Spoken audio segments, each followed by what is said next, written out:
there was only really one option from that point: either dog it and pull off the back, or just hit it and send it to the flats.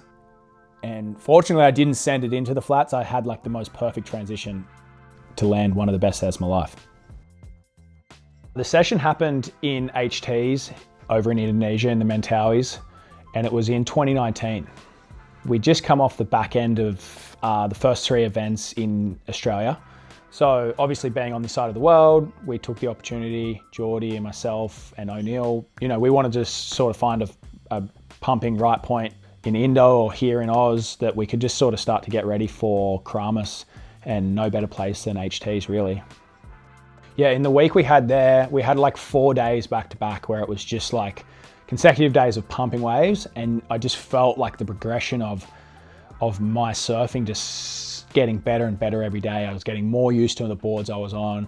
I was landing bigger and better things each session, and just it was almost like I was pushing my limits of surfing and what I could do and my ability each day more and more, which is kind of sometimes it's a sick thing, but it's also like a scary thing, because I've had sessions like that where I've pushed it and more and more and more to the point where something breaks and you get the injury.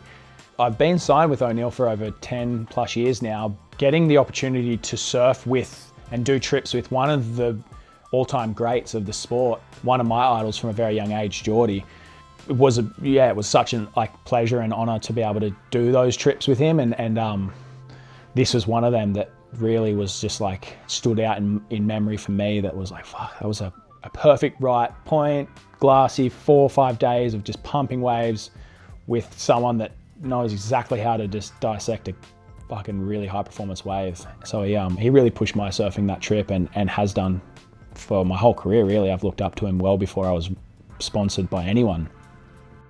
It's funny, I think this is probably one of the first trips for me where it was first year on the tour. In my head, I was 20 or odd years old, but in my head I was still a grommet. But like, it was probably one of the first trips where I was like, wow, I can mix it with these guys. Like I can do this on tour.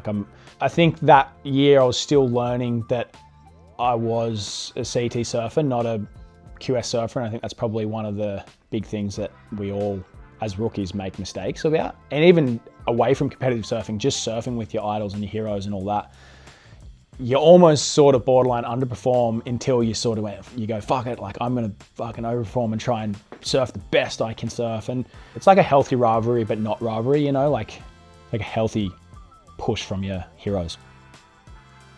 There's an air that stood out in my mind from that trip that was it was a lean grab.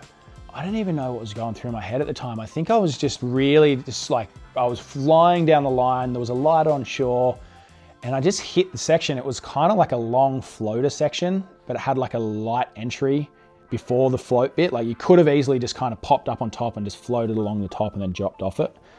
But I was going that fast from that like office section bowl. I just hit it.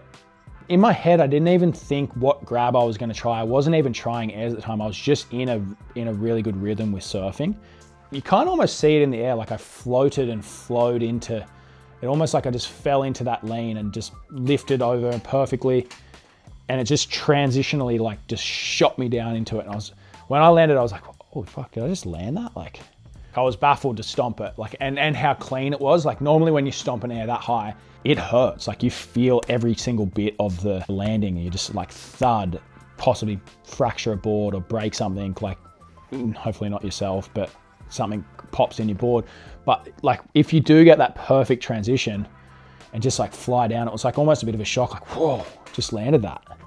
But then even watching it after, I was like, oh wow, that was smoother and higher than I thought, like it was just one of those things. Maybe if I had known how high I was, I probably would have bailed. Maybe I'm no Matt Miola to send it to the flats. Don't care. I'm definitely cautious and think about what I'm doing. I'd rather not blow a knee.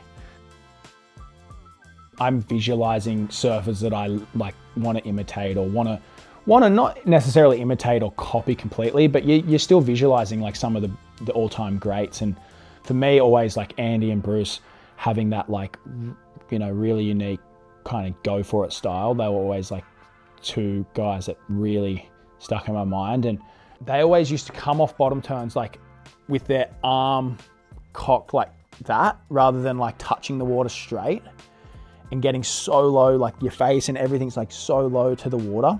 That particular clip was a really good example of like, when you do get that low to the water and that tight and perfect, like you're coming so fast out of one turn and you're like seamlessly knifing it into the bottom turn. It's like all one maneuver.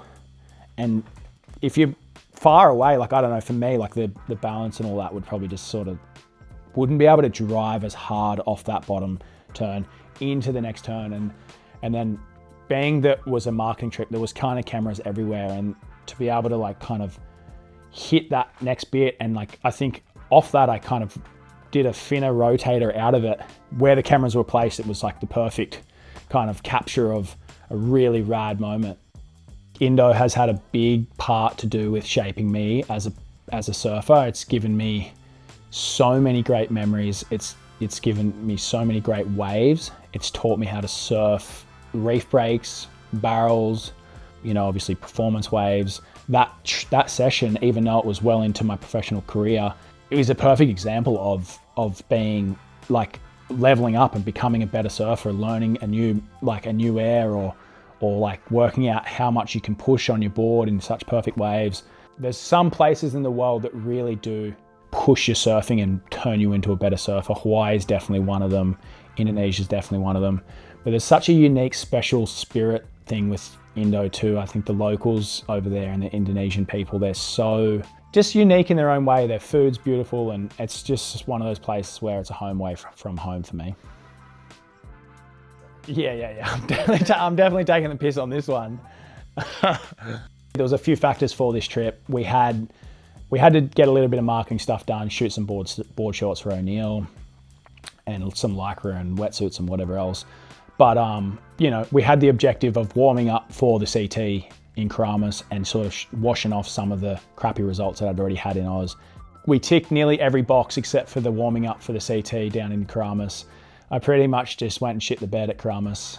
I felt really good going into it, but it just wasn't, it just didn't translate. I'd had an amazing 10 days at HTs, just scoring crazy waves, surfing some of the best high performance surfing I'd ever done. And to that point, I felt really good going down there, and then just skunked it. Like, I don't know, just, that's surfing for you, you know? Maybe it was part to do with just in my head thinking I was feeling really good and ripping and it was all gonna happen, or maybe it was just the conditions weren't there, or maybe I wasn't meant to be a CT surfer, maybe I'm meant to be doing what I'm doing now.